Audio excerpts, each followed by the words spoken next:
prevalecerá. ¿Cuántos creen eso? ¿Saben por qué cantamos eso?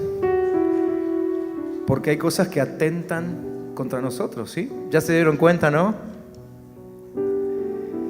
Y con seguridad que una de las cosas que el diablo más ataca es la familia. Y hoy, Día del Padre, me parece que estaría bueno que oremos por los padres de familia, ¿no? Para que tengan fuerza, valentía, sabiduría, discernimiento, para saber defender a sus familias contra esos ataques. ¿Qué les parece? ¿Les parece bien? Los papás que están presentes, los que son padres, ¿pueden pasar aquí al frente así oramos por ustedes? Vengan los padres, vamos.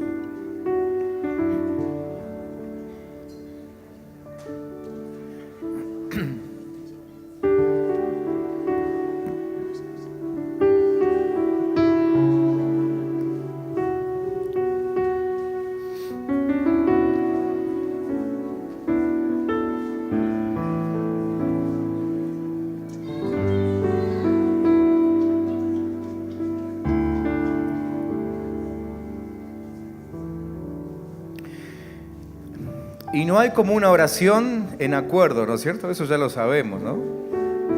Jesús dijo bien clarito que donde 2 o 3 se ponen de acuerdo, allí está Él presente, confirmando esa oración. Así que vamos a orar en acuerdo por estos padres que están aquí. Quizá alguno de estos lo tenés en tu casa. No sé cuánto haces que no orás por él. Bueno, hoy puede ser un buen principio, un buen día para empezar y volver otra vez a orar. Por tu esposo, por tu papá, ¿sí? Por el padre que tenés ahí viviendo bajo tu mismo techo. Extendemos nuestras manos hacia estos padres y oramos por ellos. Señor, a ti que eres padre y padre de un hijo que atravesó todo tipo de pruebas. A ti, Señor, hoy clamamos y oramos por estos padres. Señor, para que en sus corazones haya siempre valentía, para que en sus mentes siempre haya pensamientos de bien como en la tuya, para que sus pensamientos sean pensamientos de crecimiento, que nunca se estanquen, que nunca haya mediocridad en medio de ellos, que en sus manos haya fuerza para defender a sus familias, pero sobre todo hacerlo en oración. Por eso también oramos por sus rodillas, para que se mantengan firmes en la lucha, pero al mismo tiempo sean suficientemente sensibles para saber cuándo hay que arrodillarse delante tuyo y orar a favor de sus familias y defenderlas. Oramos, Señor, aún estableciendo un cerco, un vallado alrededor de ellos, Señor, para que el enemigo no pueda tocar sus vidas ni su propósito, mucho menos su propósito como padres. Y que ellos cada día puedan soltar de su boca palabras que edifiquen a su familia.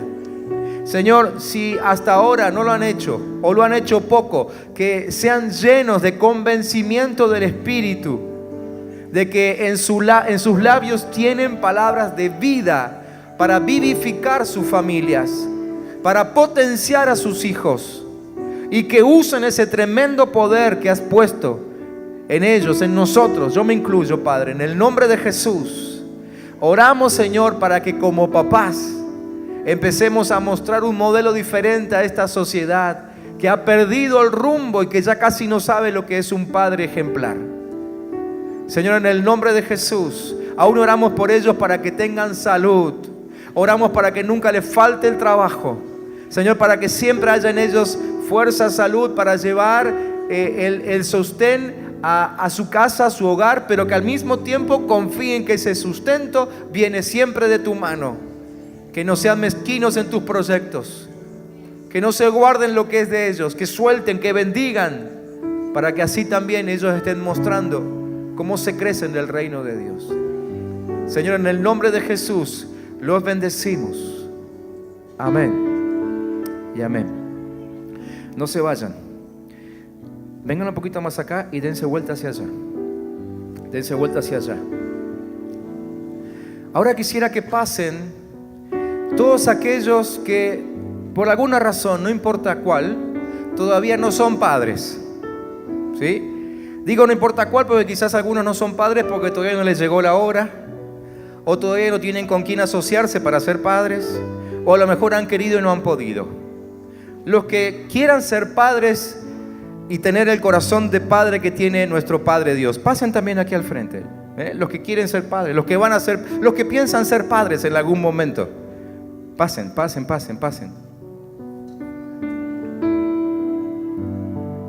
Adolescentes, jóvenes, este es el momento de consagrar su paternidad y de asegurarse de ser los mejores papás para sus hijos, ¿sí? Vamos, sin vergüenza,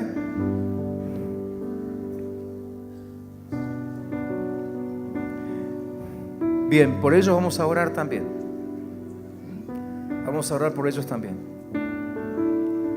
Así que ustedes, padres, que ya oramos por ustedes, que ya son padres, ahora rodéenlos, por favor. Rodéenlos. Que ustedes armen una primera línea de contención, de defensa alrededor de ellos y aún de ejemplo. Pónganse delante de ellos como ejemplo, aún de los errores cometidos, ¿sí? Pero con la firmeza de no volver a cometerlos. Oramos por ellos también. Padre, en el nombre de Jesús, ahora oramos por aquellos que tú potenciarás en los próximos tiempos para ser padres. Los bendecimos para que cuando lleguen a serlo, sean padres poderosos, sean padres que hayan aprendido de ti a ser papás. Sean padres no solamente con capacidad física de serlo, sino por sobre todas las cosas con capacidad espiritual. Que sean padres con autoridad, que sean padres dignos, que sean padres, Señor, que desde el primer instante en que se enteren de que van a ser padres, asuman su responsabilidad y busquen en ti, Señor, cada día aprender una lección de tú que eres nuestro Padre modelo. Que ellos nunca dependan de sus propias fuerzas, sino que desde el primer instante, aún desde ahora mismo, que todavía no lo son, pero desde ahora mismo, Señor, ya estén consagrando diariamente su paternidad a ti. Señor, y aún indagando, preparándose para cuando tú decidas soltar a los hijos que tienes ya guardados para ellos allí en tu trono, Señor. Padre, hoy bendecimos a los que van a ser papás en los próximos tiempos. En el nombre de Cristo Jesús. Amén y amén. Un fuerte aplauso para los que van a ser papás. Bien. Esta semana simplemente leyendo las lecturas que voy siguiendo en mi devocional, el Señor me marcó algo en el Salmo 19, si quieren ir buscándolo, pueden buscarlo. Y me volvió a mostrar cómo actúa la palabra de Dios. Y creo que ahí justamente está el secreto que les mencionaba hace un ratito, ¿no? Esa palabra justa para los desalentados, para los que carecen de sabiduría, para los que no están viviendo alegres y para aquellos que necesitan una dirección concreta en sus vidas. Y les quiero leer el Salmo 19, pero desde el versículo 7. El Salmo 19, todo el Salmo 19 es precioso, ¿no? Después se lo recomiendo leer. Inclusive los primeros versículos tienen un mensaje tremendo acerca de cómo corre la palabra de Dios sin que se diga una sola palabra. Parece extraño, pero el salmista se encarga de mostrar cómo todo el mundo se va enterando solamente a través de la creación, el cómo corre la palabra de Dios. Y lo vemos, creo que lo hemos podido comprobar, ¿no? Cuánta gente llegó a conocer a Dios sin que le hable otra persona, simplemente en contacto con la naturaleza, ¿no? Y en el versículo 7, el salmista dice que la ley del Señor es perfecta, que restaura el alma. El testimonio del Señor es seguro, que hace sabio al sencillo. Los preceptos del Señor son rectos, que alegran el corazón. El mandamiento del Señor es puro, que alumbra los ojos. Y este es uno de los tantos testimonios del salmista acerca de su experiencia con la palabra de Dios. Y pareciera que cada frase simplemente habla de la palabra de Dios, como si fuese una forma diferente de mencionar la misma palabra de Dios, pero en realidad hay algunas diferencias entre una cosa y la otra, ¿no? Y por lo menos cuando yo leí este texto otra vez, me dio la sensación como de quien para la pelota en medio de un juego, ¿no? Y mira a su alrededor para ver qué es lo que hay en el campo. Y aquellos que han jugado al fútbol, los muchachos sobre todo me van a entender, ¿no? Como que uno discierne algunas cosas, replantea el partido, ¿no es cierto? Y como que se dispone a armar una nueva jugada. Me dio esa sensación, no sé si será por la influencia de la Copa América o qué, pero me dio esa sensación cuando leía estos versículos del Salmo 19, ¿no? Quien se para ahí y empieza a mirar y observa la vida de una forma diferente. Entonces, vamos a ir frase por frase de esto que les acabo de leer para entender un poco lo que Dios nos quiere marcar. En primer lugar, dice el salmista que la ley del Señor es perfecta. Y en otra versión dice, infunde nuevo aliento. La ley del Señor es perfecta. Cuando allí el salmista menciona ley, nosotros leemos ley en nuestra Biblia en español, en castellano, pero en el hebreo es la palabra Torá, ahí se lo puse, es la palabra Torá, y ese es el nombre hebreo del Pentateuco. ¿Cuántos saben lo que es el Pentateuco? No todos saben, no importa, no hay problema. No es un examen esto. Pero el Pentateuco es el nombre que se le da a los 5 primeros libros que ustedes tienen en su Biblia. ¿Sí? Los 5 primeros libros que fueron escritos por Moisés se llaman Pentateuco. Y en hebreo eso se dice Torá. Y esa era toda la Biblia que tenían los hombres de la antigüedad. ¿Sí? Ustedes saben que la Biblia que nosotros tenemos ahora, recién la tenemos desde los años 1800 en adelante. Antes solamente estaba escrito el Pentateuco y todo lo demás se iba transmitiendo de boca en boca, y había algunos que otros manuscritos por ahí escondidos, pero que se fueron encontrando, descubriendo al correr del tiempo. En la época en que se escribe la Biblia no había Biblia. ¿Sí? Está claro eso, ¿no? Entonces, la Torá es el nombre hebreo del Pentateuco, que significa derecho, dirección, enseñanza legal, ley. Todo eso significa, pero en el contexto de este salmo, el sentido de la palabra ley es regla, regla o norma. ¿Sí? Ese es el sentido de la palabra ley. Entonces, me puse a pensar en algunas reglas que nosotros solemos conocer. Insisto, por la influencia de la Copa América, lo primero que se me cruzó por la cabeza fue las reglas que solemos tener para jugar al fútbol. Y una de las reglas fundamentales para jugar al fútbol es no tocar la pelota con las manos. ¿Cuántos sabían eso? ¿Sí? Las chicas sabían, ¿no? Sí, ok. Sí sabían, muy bien. Eso hace que la ley establecida para jugar al fútbol te obliga a desarrollar habilidades con algunas otras partes del cuerpo, que no sean las manos, para poder desempeñarte como jugador de fútbol.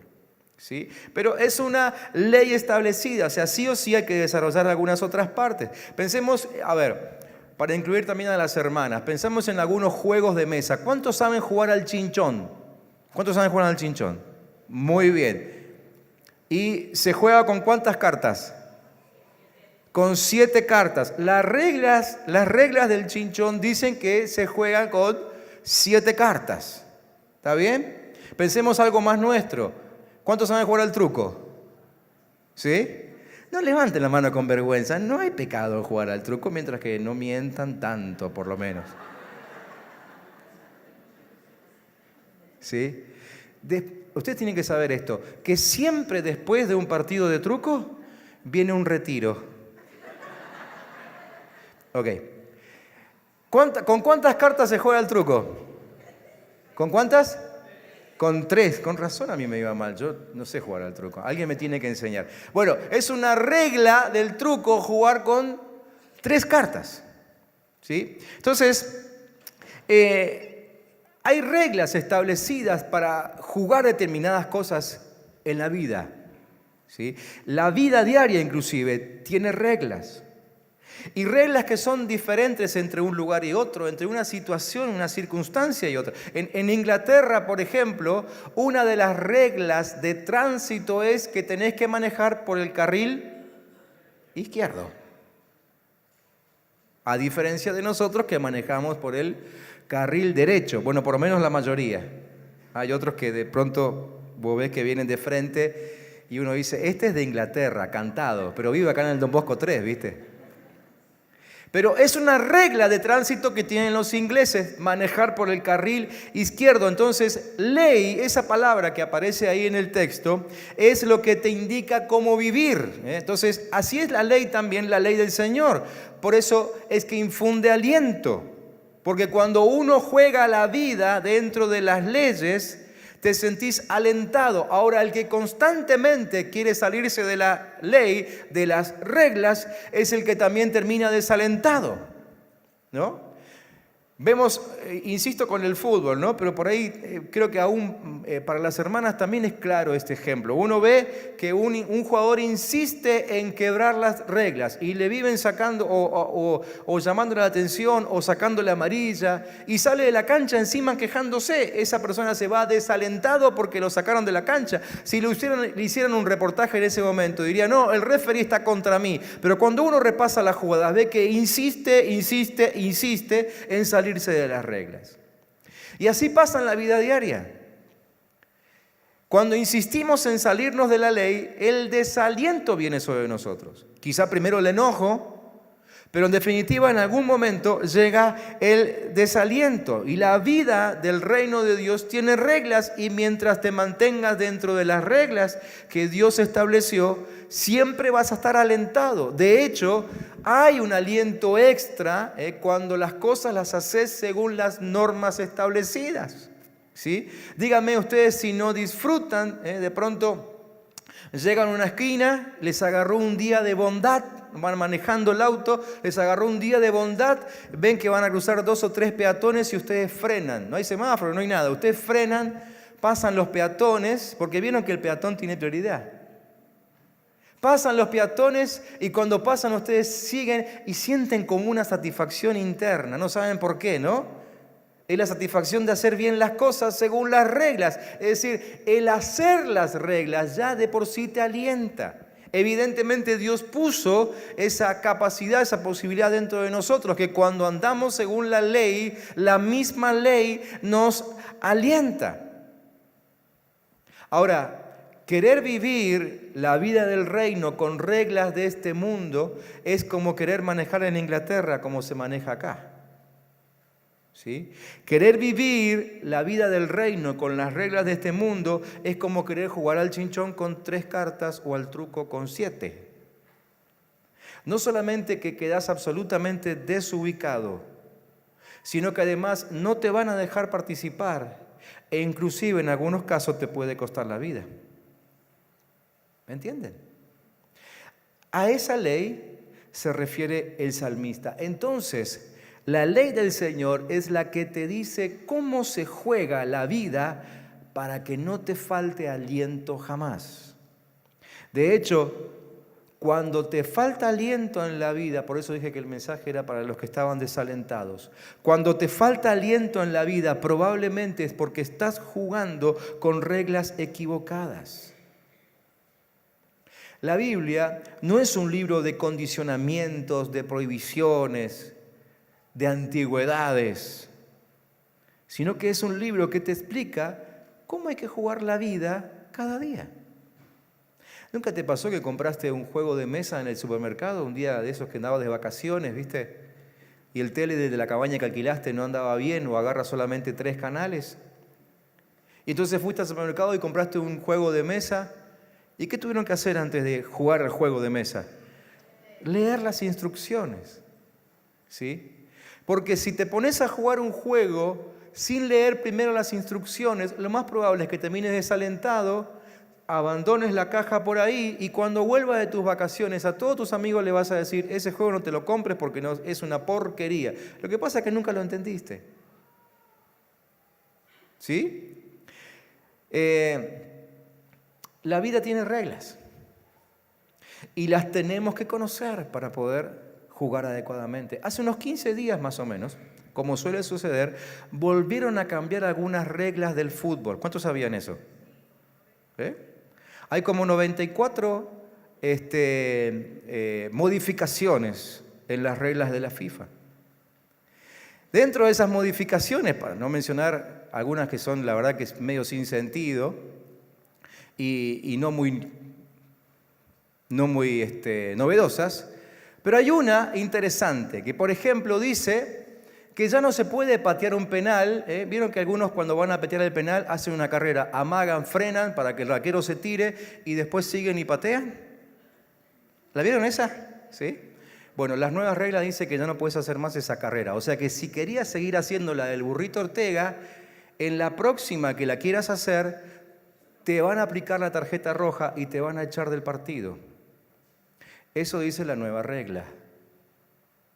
¿Me entienden? Entonces, cuando nosotros queremos vivir la vida del reino fuera de las reglas que Dios estableció, podemos quedar fuera del partido. Necesitamos conocerlas.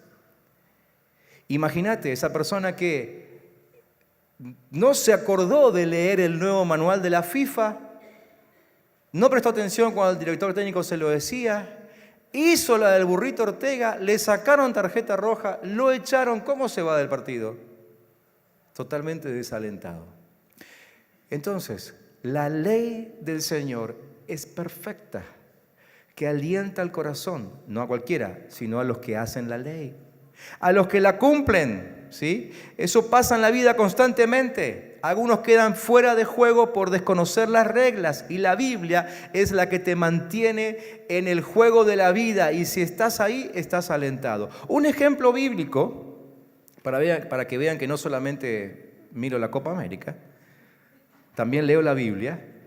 Un ejemplo bíblico es el ejemplo que está en Mateo capítulo 7, del 24 al 27. No lo voy a leer, pero ustedes se van a acordar del texto, porque es un texto, cuando Jesús habla de los dos constructores. ¿Se acuerdan los que construyen una casa? Pero uno de ellos construye sobre la roca y el otro construye sobre la arena. ¿Qué te está enseñando ese pasaje? Te está enseñando que una regla, una norma, una ley para tener un hogar que nunca se te desmorone es construir sobre la piedra, sobre la roca que es Cristo Jesús.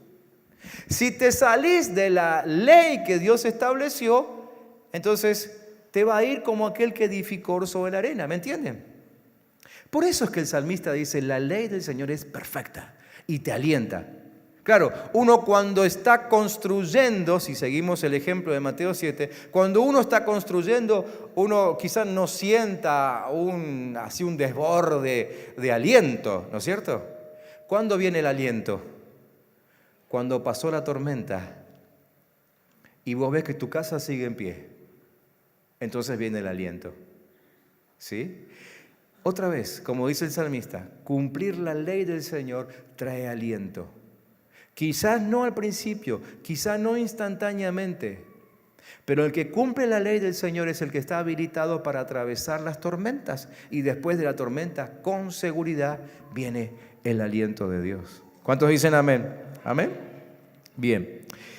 Segundo, el salmista luego dice que el testimonio del Señor es digno de confianza y que da sabiduría al sencillo. Allí la palabra testimonio en hebreo es la palabra edut, significa simplemente eso, testimonio. Pero testimonio, esto lo van a encontrar en cualquier diccionario, es una declaración, una historia, un relato que hace una persona para demostrar, para asegurar la veracidad de un hecho, ¿sí? Testimonio, lo que alguien te cuenta para confirmarte lo que sucedió. Eso es testimonio. Prueba que sirve para confirmar una verdad que la persona te quiere decir. Entonces, lo que está diciendo aquí el salmista es que lo que te cuenta el Señor es absolutamente confiable, bien confiable, es creíble. ¿Por qué? Porque Dios te habla de su propia experiencia. El testimonio del Señor es un testimonio de su propia experiencia, es decir, de lo que Él ya vivió, de su experiencia, Él te da sabiduría. Por eso es que dice el salmista que ese testimonio da sabiduría al sencillo, ¿sí? Hablando de sabiduría que está basada en la experiencia, les pregunto a ustedes, ¿quién tendrá más sabiduría? ¿Un joven de 15 años o un anciano de 85? ¿Quién? Lo más común es que el anciano de 85 tenga más sabiduría. Digo lo más común porque obviamente para toda regla hay excepciones. Pero lo más común es que un anciano de 85 tenga mayor sabiduría que un joven de 15. Y generalmente, salvo que tenga un don de por medio, pero generalmente ese anciano tiene una sabiduría basada en su experiencia. ¿Sí? ¿Por qué? Porque él ya sabe dónde no hay que pisar, porque cuando él pisó ahí le fue mal. Entonces ya fue probando distintos terrenos y ahora te puede decir, mira, no vayas por ese camino porque ese camino está feo, anda por el otro. ¿No es cierto? Entonces, cuando leemos que el salmista habla del testimonio del Señor, de lo que nos está hablando es de alguien que tiene no 85 años, sino que tiene una eternidad de experiencia. Una eternidad de experiencia. Es decir, si vos tenés dos relatos, tenés el del joven de 15 años y tenés el relato del de 85, y le haces una pregunta sobre la vida, lo más probable es que te quedes con el relato del que tiene 85. Ahora te pregunto, si el que tenés delante te está relatando la vida, pero desde el testimonio de una eternidad, que ya pisó todos los territorios, todos los terrenos, ya pasó por todas las pruebas, ¿no le creerías al Señor? ¿No le creerías, sí o no? Por eso es que el salmista dice, el testimonio del Señor es digno de confianza. Quizás podríamos agregar con nuestro ejemplo que aún el anciano de 85 años puede equivocarse, pero el testimonio del Señor da confianza. Es creíble. Y ahí está la sabiduría que necesita la persona común y corriente, nosotros. La sabiduría diaria para resolver distintas situaciones. Por eso es que siempre decimos que en la palabra de Dios tenemos respuesta a cualquier situación que nosotros necesitemos aclarar en nuestra vida. Cualquier cosa que tengamos que atravesar, primero la atravesó nuestro Señor, pero con toda seguridad. El Señor mismo te dice, yo ya pisé ahí, no pases por ese lugar. Esa es la palabra que encontramos en la Biblia. El testimonio del Señor da sabiduría. Así que si te vas a servir, si te vas a nutrir de la experiencia de alguien, que sea de ese alguien que tiene un testimonio eterno, que ya las vivió todas. ¿Me entienden? ¿Sí? Tercero, el salmista luego dice en el versículo 8, que los preceptos del Señor son rectos y que traen alegría al corazón. Los preceptos. Allí la palabra precepto se lo puse también en hebreo por si a alguno le interesa estudiar un poco más de esto y comprobar si lo que les digo es verdad. Siempre les insisto en que hagan eso, ¿no? La palabra en hebreo allí es la palabra pikud y simplemente se traduce como mandamiento, pero tiene que ver con mandamientos direccionales, ¿sí? Mandamientos, no mandamientos acerca de la vida en general, sino mandamientos específicos, mandamientos que tienen una dirección, una intención, mandamientos que tienen que ver con un propósito, ¿sí? Mandamientos que tienen que ver con un propósito, es decir, son instrucciones que se nos da para el conocimiento de un arte. Cuando en la Biblia se habla de personas que tenían un conocimiento especial sobre un determinado arte, se usa esta palabra. ¿Se acuerdan cuando Dios le manda a Moisés construir el tabernáculo? Y después que le da todas las instrucciones le dice, a fulanito de tal lo doté con la capacidad de trabajar el oro, la plata, lo que sea. Bien, en ese contexto se usa esta palabra.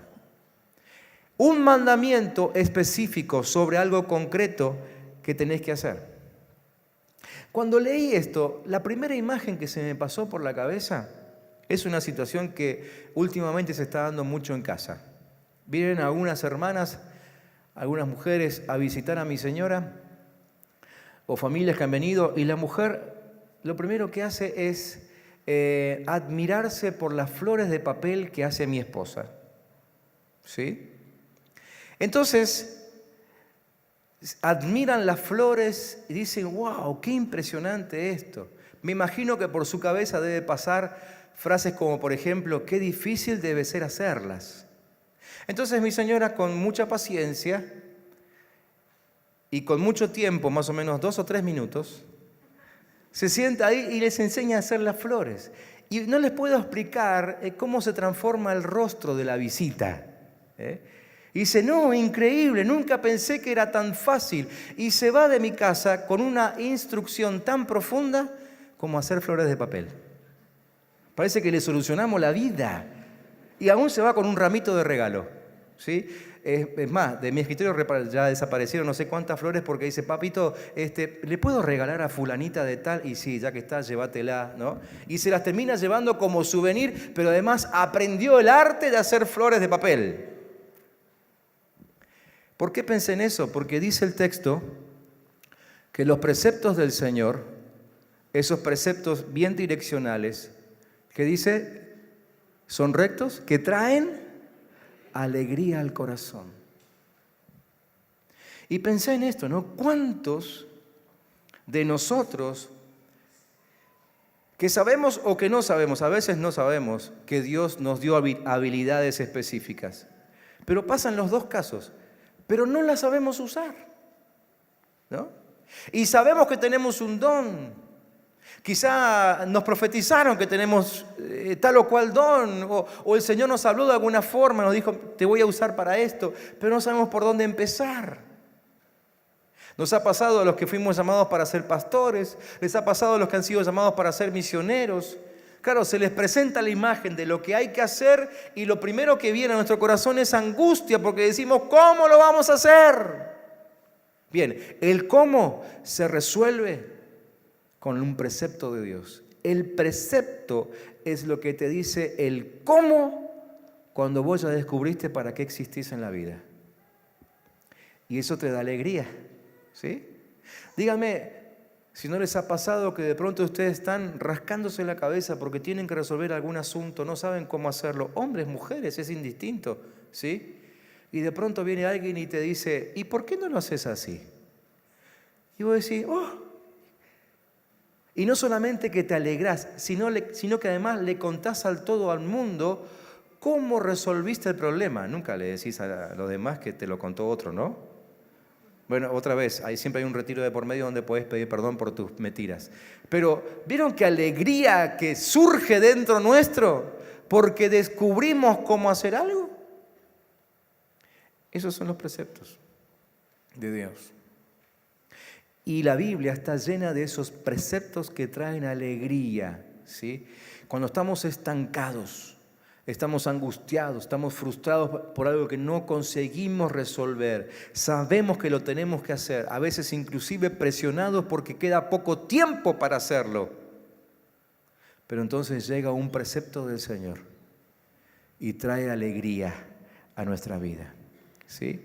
Yo pensaba, no todos tienen habilidad para hacer flores, no todos tienen habilidad para hacer muebles de madera, no todos tienen habilidad para administrar los bienes de otros, no todos tienen habilidad de hablar en público. Es decir, no tenemos todas las habilidades, pero cuando nos damos cuenta, cuando determinamos a qué nos vamos a dedicar en la vida, Dios nos da las instrucciones de cómo desarrollar esa habilidad y eso trae alegría.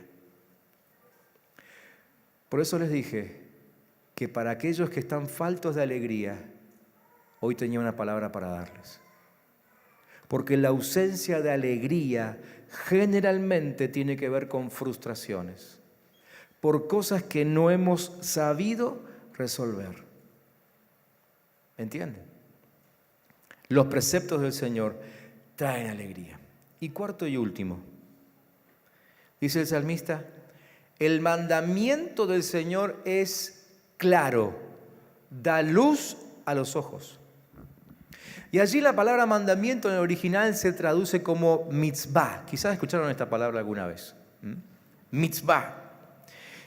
Que, como les dije, es otra acepción de la palabra mandamiento, que para el contexto judío también tiene que ver con una buena acción, ¿sí? Por ejemplo, la mamá de un niño judío le puede decir, hacete una mitzvah y ayudá a la vecina a cargar las bolsas del supermercado hasta su casa, ¿sí?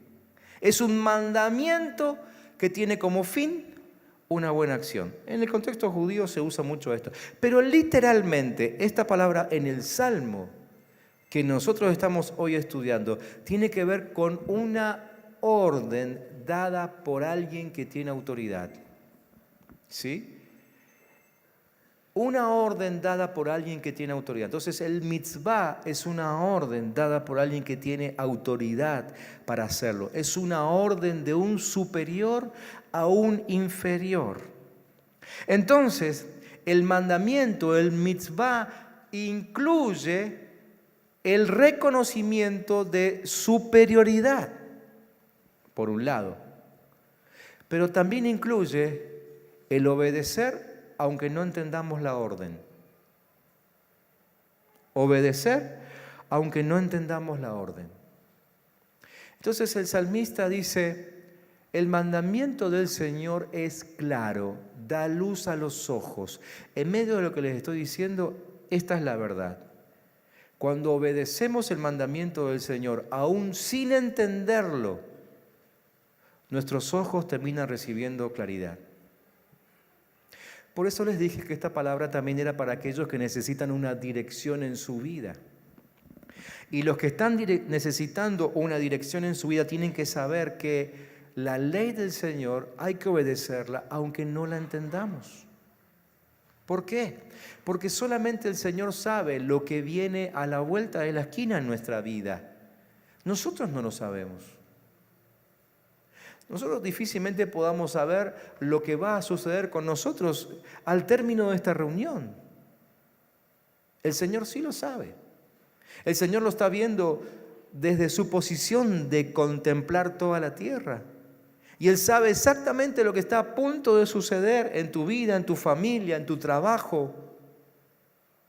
Él lo sabe. Por eso es que muchas veces su mandamiento tiene que ver con cosas que todavía no entendés, pero que ya hacen que estés preparado para el tiempo que viene. ¿Cuántos me están entendiendo? ¿Sí? ¿Me están entendiendo? Ese es el mandamiento que trae claridad a los que obedecen aún sin entender.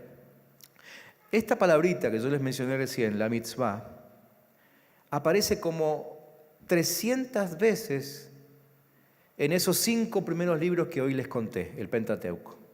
300 veces. Y en esos 5 primeros libros no solamente aparecen los 10 mandamientos que nosotros conocemos bien, sino que además hay otros 613 preceptos que tenían los judíos que cumplir. Entre ellos hay mandamientos como, por ejemplo, tener hijos, como, por ejemplo, descansar el séptimo día, como, por ejemplo, obedecer a los sabios, o como, por ejemplo, otorgar préstamos sin intereses. ¿Sí? Ejemplos de esos 613 mandamientos que ellos tienen ahí. Entonces, claro, uno diría, bueno, hay gente que diría, bueno, yo no quiero tener hijos. Pero hay un mandamiento ahí. Y aunque no lo entiendas y aunque no lo quieras, el Señor sabe que hay toda una bendición, no solamente para vos, sino para los que te rodean en tener hijos. Alguno puede decir, bueno, pero yo no quiero descansar el séptimo día. Primero porque tengo fuerza para trabajar y segundo porque así como están las cosas, yo quiero trabajar el séptimo día también. Entonces, el mandamiento del Señor, que te dice cosas que vos quizás no entendés, como por ejemplo el domingo hay que descansar. a la larga terminás dándote cuenta, ¿no? De que es un beneficio para tu vida. Y que honrás al Señor obedeciendo un mandamiento que a lo mejor no entendés. Porque después andamos todos quejándonos, no solamente de la falta de sueño, sino del estrés, y encima la plata no alcanza. ¿Y cómo va a alcanzar si en un mandamiento claro que Dios te está dando, vos no lo estás obedeciendo? Dios no puede bendecir a aquellos que no lo obedecen. Y no porque no quiera, sino simplemente porque el que no obedece decidió ir por otro camino y no por el camino que tiene su cobertura. ¿Cuántos me están entendiendo? ¿Sí? Entonces, el mandamiento del Señor, como dice el salmista, aún ese mandamiento que no entendemos, pero termina trayendo claridad a nuestros ojos y dándonos una dirección en la vida. Entonces, yo les dije que tenía una palabra específica para los desalentados, para los que carecen de sabiduría, para los que no tienen alegría y para los que buscan dirección. Repasando, si estás desalentado, quiero que recuerdes esto, que el desaliento viene a raíz de los desaciertos. Cuando te equivocas mucho, te terminás desalentando. Pero si jugás el juego de la vida con las reglas de Dios, no hay forma de frustrarse, porque siempre te va bien. Y siempre estarás alentado. ¿Cuántos dicen amén? Les dije también que esta palabra era para los que creen que no tienen sabiduría. Y si te falta sabiduría para las decisiones diarias, si te parece que tus decisiones son siempre equivocadas, este texto nos enseña a aferrarnos a la experiencia de Cristo. El salmista hablaba del testimonio del Señor, ¿sí? El testimonio del Señor que trae sabiduría al sencillo. En Hebreos capítulo 4, versículos 15 y 16, dice así: nuestro sumo sacerdote comprende nuestras debilidades porque enfrentó todas y cada una de las pruebas que enfrentamos nosotros. Sin embargo, Él nunca pecó. Así que acerquémonos con toda confianza al trono de la gracia de nuestro Dios. Allí recibiremos su misericordia y encontraremos la gracia que nos ayudará cuando más la necesitemos. Por eso dice el salmista, el testimonio del Señor es confiable. Sea lo que sea que estés pasando, Jesús ya lo pasó. ¿Sabías eso? ¿Cuántos de ustedes tienen una situación complicada, difícil, no necesariamente angustiante, pero que tienen que resolver en algún momento de su vida? ¿Cuántos tienen alguna situación así? A ver. ¿Tienen algo que dicen, no sé cómo voy a hacer? Hay muchos que no levantan la mano, pero estoy casi seguro que también tienen algo por resolver. Quiero decirte que lo que sea, ya Jesús lo pasó. Lo que sea. Pero ¿cómo? Jesús también tuvo que resolver el pago de una boleta de gas. En ese momento no se imprimían boletas de gas, pero había impuestos que pagar. Y le pidieron a Jesús que pague el impuesto, como todos los demás. ¿Y qué hizo Jesús? Resolvió la situación y pagó el impuesto. No hay nada que el Señor no haya atravesado. Todo Él ya lo pasó primero. Por eso es que el testimonio del Señor es absolutamente confiable y es el que trae alegría.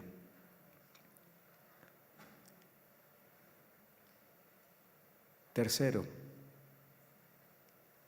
si te falta esa alegría, como te dije, la falta de alegría tiene que ver con la imposibilidad de hacer lo que te gusta o aquello a lo que fuiste llamado, para lo que fuiste creado. Mucha gente anda por la vida sin alegría, simplemente porque no están haciendo lo que les hubiera gustado hacer. Entonces tenemos médicos que manejan taxis, tenemos, qué sé yo, periodistas, licenciados en comunicación atendiendo un kiosco, ¿sí? Tenemos carpinteros barriendo calles. Y esa gente no está alegre, porque no está desarrollando aquello para lo cual fue creado. Pero tampoco es gente que se haya parado un día y le haya dicho al Señor: Señor, me hiciste para esto, me hiciste con un propósito. ¿Por qué no me decís cómo hago en medio de esta crisis que estamos viviendo? Es gente que simplemente se quedó con una imagen. Por ejemplo, déjenme que use el ejemplo del médico, ¿sí? Quizás ese médico siempre quiso serlo, quizás es hijo de médicos, ¿sí? Y su papá era médico pediatra y entonces creció con la figura del médico pediatra. Y cuando se recibió, él quería ser médico pediatra porque era la figura que tenía en su mente. Pero ya había demasiados en la ciudad. Y no conseguía trabajo, y no conseguía trabajo, y no conseguía trabajo, y terminó manejando un taxi. Nunca se le ocurrió que a lo mejor podría cambiar de orientación, o hacer otro tipo de disciplina, o ofrecerse para trabajar, no sé, con clubes, o mudarse de pueblo. La figura que tenemos instalada en nuestra mente nos traiciona y hace que querramos seguir simplemente adelante con lo que tenemos ahí. Pero cuando abrimos la creatividad, decimos: Señor, por favor, me creaste para esto. ¿Puedes darme alguna palabra que me oriente? Y entonces empiezan a aparecer testimonios de hombres y mujeres que dicen: la verdad que esta idea empresarial me la dio el Señor. Nunca se me hubiese ocurrido. Este negocio es una idea de Dios. Y ves que esa gente crece y prospera y se multiplica. ¿Por qué? Porque permitieron que un mandamiento del Señor, que un precepto de Dios se meta en su vida y se llenaron de alegría. Y cuarto, si le falta dirección a tu vida, la obediencia a la palabra del Señor, aunque no la entiendas, aunque no te gusta, es lo que te redirecciona. Y quizás hoy estás pasando mucho tiempo, horas quizás invirtiendo en preguntarle al Señor qué hacer para que tu vida tenga sentido, y pareciera que Dios no te contesta, y probablemente no te conteste. Quizás no te está contestando, ¿sabes por qué? Porque hay cosas que Él ya te dijo que tenés que hacer y todavía no las hiciste. No las hiciste porque no te gusta, no las hiciste porque no entendiste lo que hay que hacer. Hoy quiero que entiendas esto. Hay mandamientos del Señor que no vas a entender hasta que estés en medio de la situación. Pero tenemos que ser obedientes. Esa es la forma en que la palabra de Dios da respuesta a nuestras necesidades. ¿Cuántos lo entienden? Amén. Quisiera que oremos en este momento. Y que la oración de esta noche sea una oración donde reconozcamos que la palabra de Dios tiene la respuesta que yo estoy necesitando. Que si estoy desalentado, que si no tengo sabiduría para vivir la vida, que si me falta alegría, que si no tengo propósito para vivir, todo eso está resuelto en la palabra. Necesitamos un nuevo compromiso con la palabra. Necesitamos un nuevo apego con la ley del Señor y dejar de verla como algo anticuado o como algo que simplemente nos coarta la libertad o como algo denso de estudiar o como algo inentendible. Quizás aún te pasó alguna vez, no sé, en tu carrera, había algo que no entendías, pero vos sabías que tenías que seguir insistiendo en entenderlo porque o te costaba la carrera o te costaba la vida. Insististe hasta que llegó la respuesta. Por favor, no abandones el estudio de la palabra de Dios, aunque no la entiendas hoy. Insistí, porque ahí está lo que te trae aliento, lo que te trae sabiduría, lo que te trae alegría y lo que te trae propósito. Está ahí. Necesitamos reconciliarnos con la palabra de Dios, ¿no? Y darle un nuevo sentido a nuestra búsqueda del Señor a través de su palabra. No podemos vivir solamente del mensaje que alguien te predica desde una plataforma como esta. Quizás no siempre tengamos esta libertad de poder abrir las puertas del templo y que alguien te enseñe. Necesitamos desarrollar la habilidad de sentarnos frente a la Biblia y descubrir ahí la respuesta a nuestra situación.